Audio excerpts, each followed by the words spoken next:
गोर्खे दाई काण्ड पठाइदिनु न रे, झ्याम मारेर लडाइदिउँ कि क्या हो? तिमीहरूको टाउको त्यो गोबर छचल्किनी गरेर बजाउनु पर्ने भएको हो? तिमीहरूको दिमाग भएको भए, गिदी भएको भए त तिमीहरूले काण्ड मागेर बस्थ्यौ।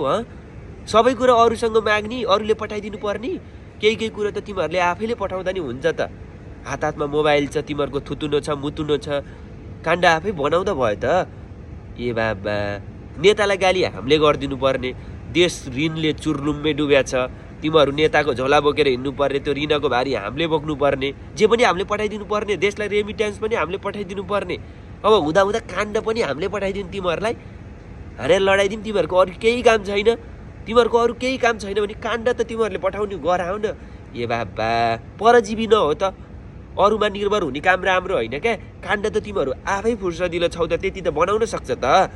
जे पनि हामीले पठाइदिनु पर्ने, झ्याम्माले लडाइदिन्छु। अनि यहाँ विदेशमा बस्नेलाई कम्ता दुःख छ, परिवारको लागि थोरै खुसी पठाउन नसकेको बेलामा तिमीहरूलाई काण्ड पठाएर बस्छ जस्तो लाग्छ।